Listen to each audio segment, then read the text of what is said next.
acclaimed heart and lung surgeon, highly respected.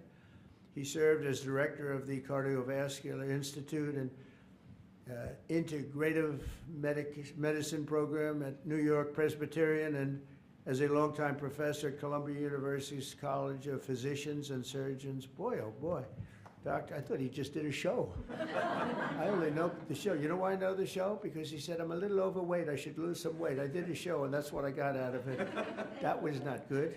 But I'm looking at all of this other. This is very impressive. Dr. Oz authored more than 400 contributions to academic and scientific publications and holds several patents for technologies that revolutionize cardiovascular surgery. And Dr. Oz later translated his experience into an extraordinarily successful television career, making him one of the most trusted voices on healthcare. And he also got very high ratings, I can tell you that.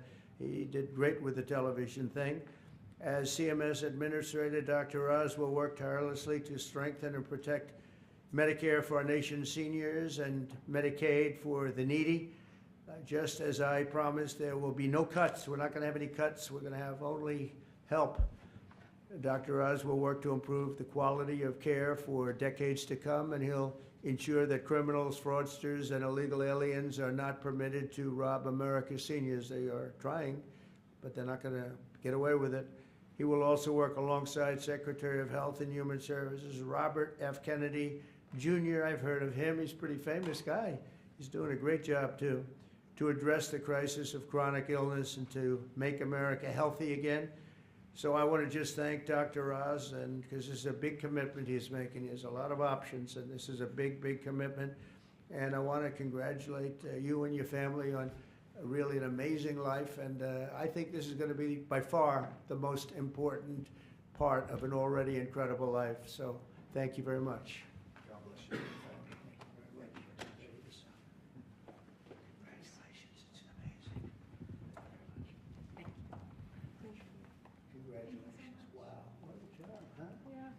Bobby?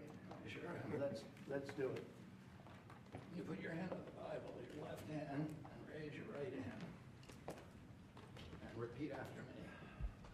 I, Mehmet Oz, do solemnly swear I, Mehmet Oz, do solemnly swear that I will support and defend the Constitution of the United States that I will support and defend the Constitution of the United States against all enemies, foreign and domestic, against all enemies, foreign and domestic, that I will bear true faith and allegiance to the same, that I will bear true faith and allegiance to the same, that I take this obligation freely that I take this obligation freely, without any mental reservation without any mental reservation or purpose of evasion, or purpose of evasion, and that I will well and faithfully and that I will well and faithfully discharge the duties of the office on which I am about to enter. discharge the duties of the office upon I'm about to enter.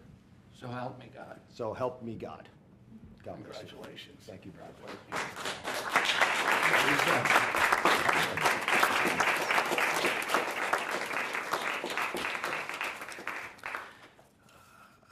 I've got to start off by thanking three people.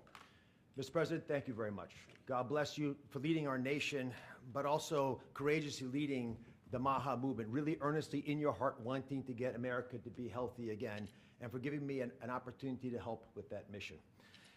Secretary Kennedy has been leading the charge at Health and Human Services. A dear friend, like a brother, has done unbelievably courageous work because he's curious and he's started answering a lot of important questions. And I will treasure for the rest of my days your trust in me to help you with this progress. Thank you.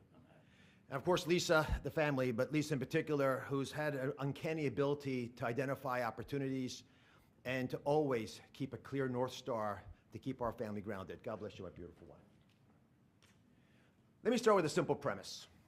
Every great society, everyone, has an opportunity to take care of its most vulnerable and treasures that opportunity. And we're great people, so we will do the same. As we entered the main building, the Humphreys building, where Health and Human Services is located, there's a placard of Hubert Humphrey, and it says that it's a moral opportunity, a moral obligation of government to take care of people in the dawn of their life, the kids, in the twilight of their life, the elderly, the mature, the seniors, and those in the shadows of life, those struggling with disabilities. We want to provide America with access to great care. We want to save the public health insurance programs of this country. That's what President Trump asked me to do when he took this position to administer the programs at CMS. Now, if we're going to do that, we've got to be honest with each other. And a physician, President Trump has to always do that, right? We've got to share news, sort of presidents, that folks don't want to hear, but it's important for our well-being. So I'm going to give you 4 bullet points to remember. Bullet point number 1, and they're all numbered in order for a reason. Medicaid is the #1 budget item for many states, and it is crowding out education, other important social programs. The states are having a big problem, and that's with the federal government paying most of the bill. Item number 2, healthcare expenditures are increasing at 2% higher than the economy is growing. And because of that, we spend more than 2 times per person on healthcare than any other country on the planet, and we're not getting value for that. Because number 3 is that we are, in America, experiencing an unfortunate problem, which is medical errors are the #3 cause of death. Did you know that, Mr. President? It's surprising with that much money invested, we're still having problems. And number 4, our life expectancy, despite all this investment, is continuing to slip back. We're now more than 4 years shorter in our life expectancy than countries that we used to be equal to. But I am optimistic. Why? Because we control our destiny. Because at its very core, we have a generational opportunity, a unique ability to save the healthcare system because we control all the big pieces. America is too great for small dreams. So I've got some big ideas that I'd like to share that we've worked through with my staff who are cordoned off over there, and there's a lot of us. We've got almost more than 6,000 people at CMS working on this and 40,000 contractors helping. So we've got a lot of people. What are we going to do? First, we're going to reduce chronic disease. How do you do that? 70% of the healthcare expenditures of this country are driven by chronic disease. And it is your patriotic duty, I'll say it again, the patriotic duty of all Americans to take care of themselves, because it's important for serving in the military, but it's also important because healthy people don't consume healthcare resources. The best way to reduce drug spending is to use less drugs because you don't need them because you're healthy. And it feels a lot better as well. The President and Secretary Kennedy have been pushing the MAHA agenda because it makes it easier for people to do the right thing, especially the mothers of this great land, because they're the ones who really get caught with this responsibility. They're the ones deciding for their kids. They're the ones we want to empower. And curiosity, which is the key word here, truly asking questions you want the answers to, will allow the MAHA movement to thrive. The next big thing we want to focus on is modernizing Medicare and Medicaid. That's how Americans will get the care that they want, need, and deserve. We need to empower patients and providers, both. The doctors and the patients both have to be equipped with better tools.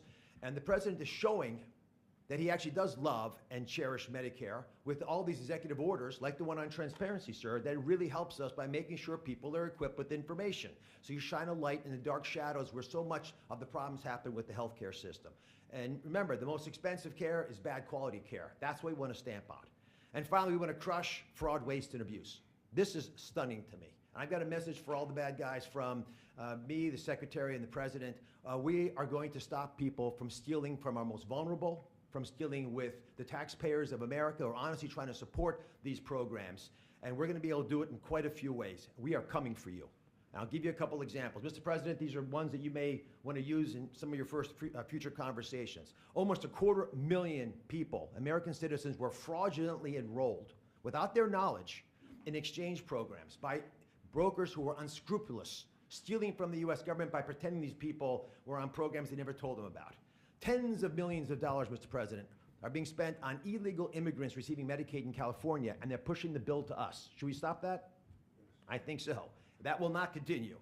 We're spending about $1 billion on Medicaid programs for dual state eligible patients, which means you live in one state, but the system thinks you're another state, and maybe a third state, and we're paying all 3 states for services you're not getting because you don't live in 3 states all at once. And finally, and this one really bothers me, there are states who are using Medicaid. Medicaid dollars for people who are vulnerable are being used for non-medical purposes. For example, public labor unions are getting child care through some of this money. That doesn't make sense to me. Housekeeping, I wish I could get that for my home.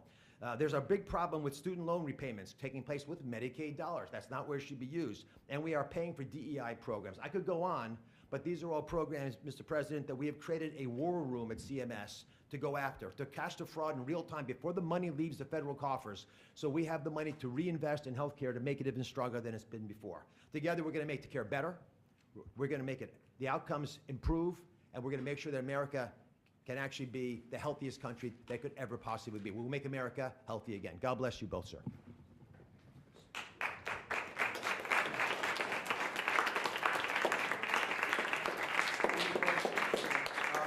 Any questions for Oz? Okay. Any Sir, Mr. President, Marco Rubio said, Wait, easy. Go ahead. Secretary Rubio said that the U.S. will have to figure out whether a deal can be done between Russia and Ukraine in a matter of days, or you will just move on. Yeah, very shortly. How many days is that? No specific number of days, but quickly, we want to get it done. We're talking about here, people dying. We're talking about over there, people are dying also, like on average 2,500 young people, soldiers.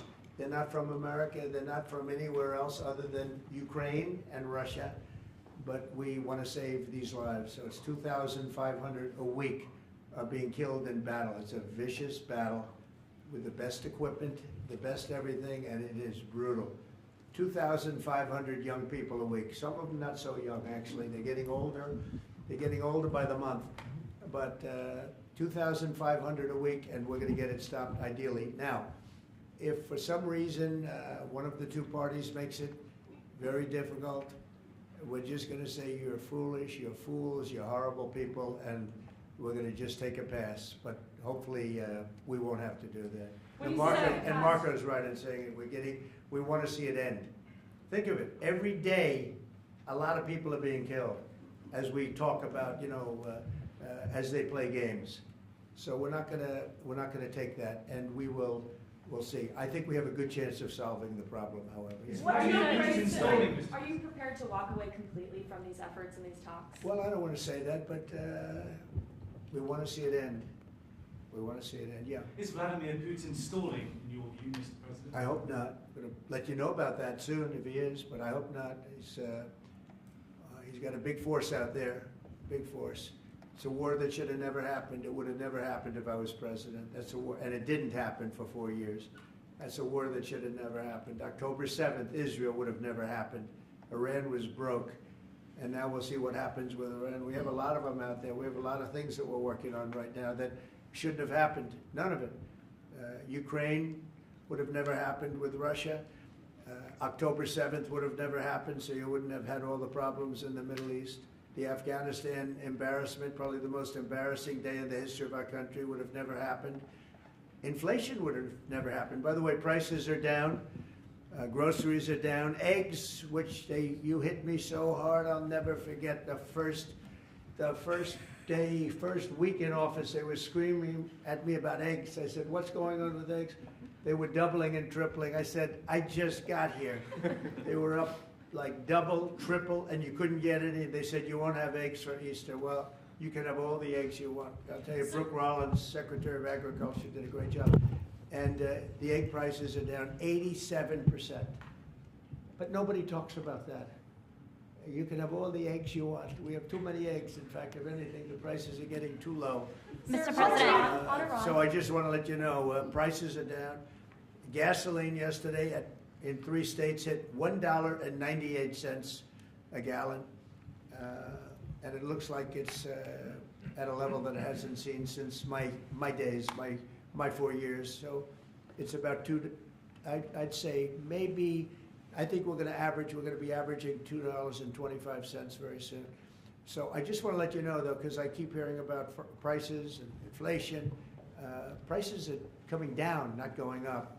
Only the fake news says they're going up. The only thing that's even are interest rates. And if we had a Fed chairman that understood what he was doing, interest rates would be coming down too. He should bring them down. Yeah, please. Mr. President, what do you need to see from both sides in order to keep negotiations going? What do you want to see from Russia and Ukraine?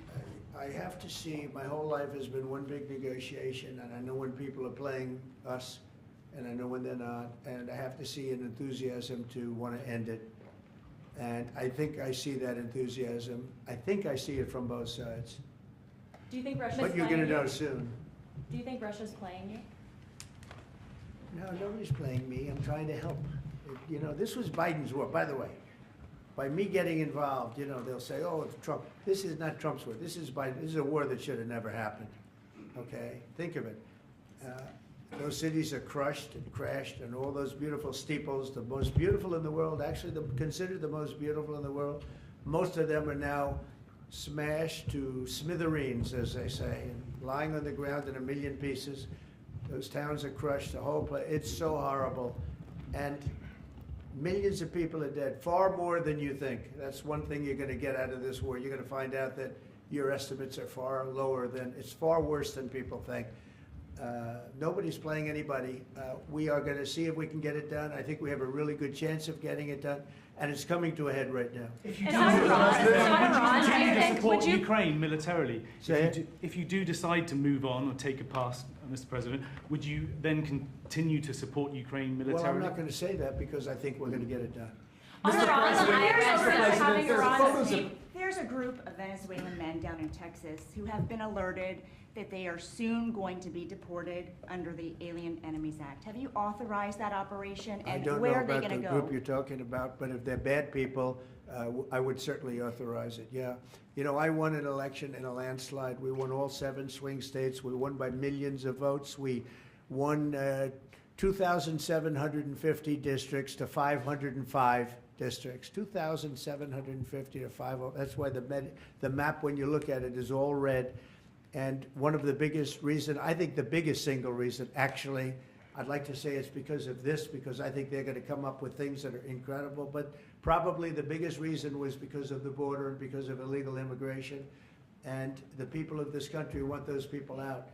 Because what Biden did, and I don't know if he did it, I'm not even sure he knows what the hell he was doing, but what his people did, representing him, was allow millions and millions of people from jails, from prisons all over the world, people from mental institutions and insane asylums, gang members, drug dealers, pouring into our place. And you know what? Our people voted for me to get them out. They want them out.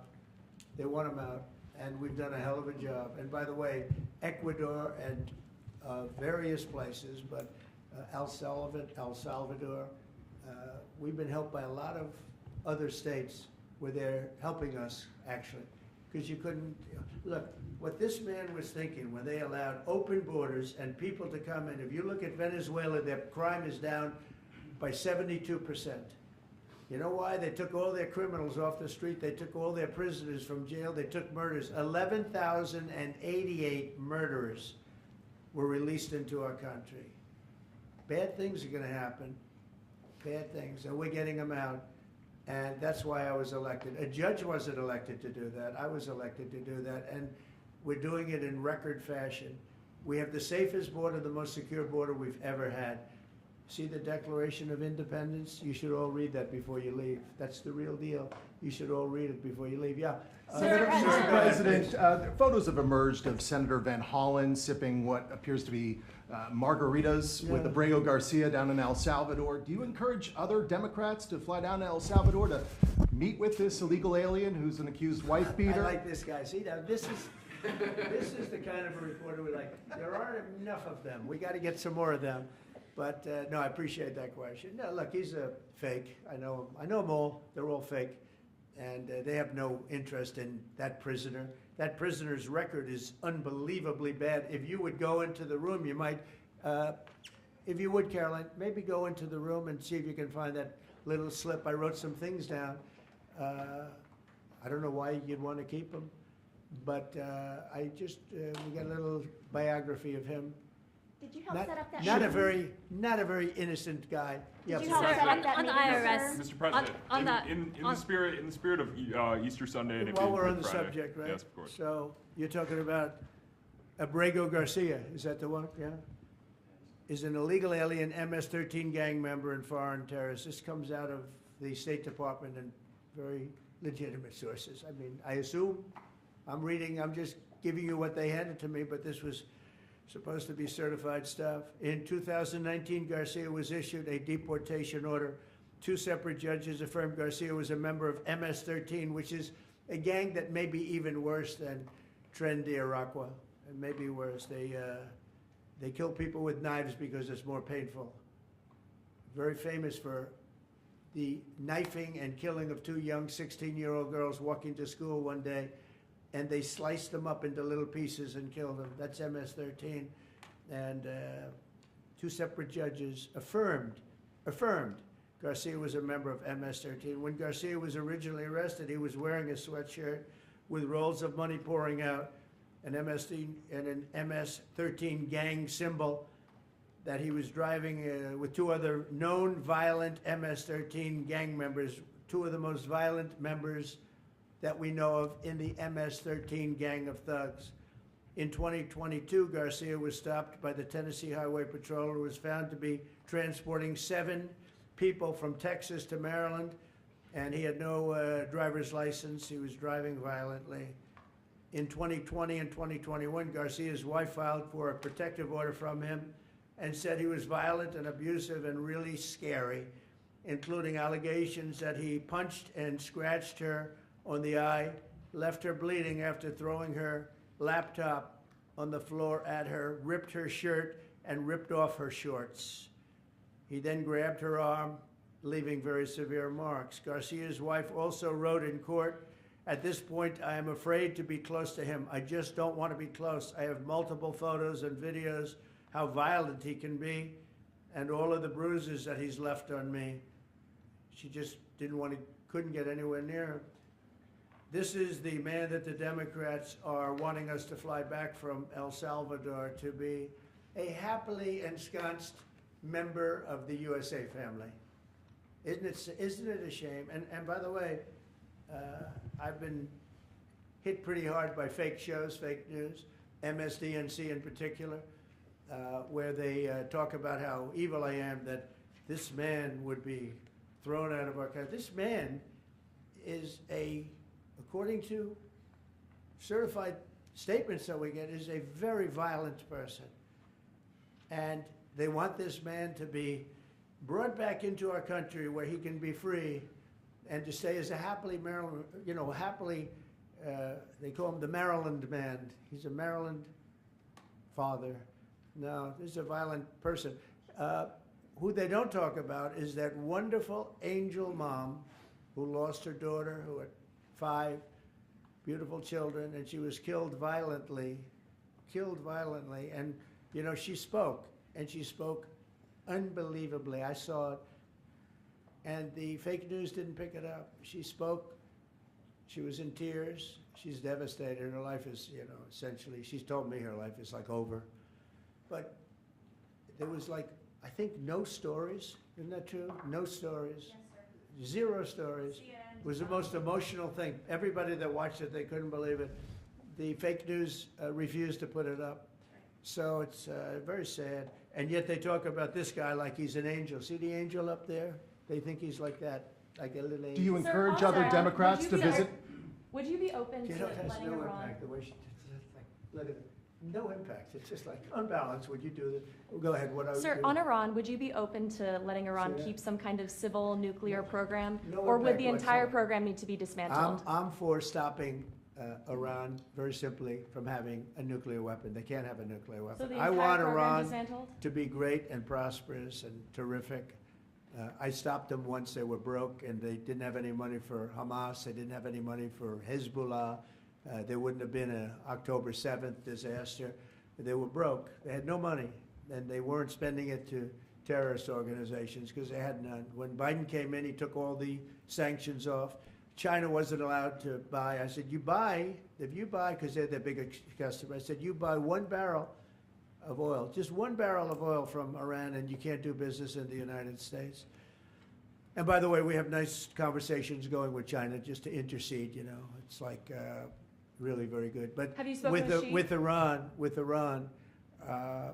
they can't have a nuclear weapon. And if they have a nuclear weapon, you'll all be very unhappy. You'll all be very unhappy. Have you 'Cause spoken your with life, Xi? your Who life, is leading your those life trade will be in talks? great danger. Oh my God. Yeah. Mr. President. Yeah. Press out. Everybody out. Out.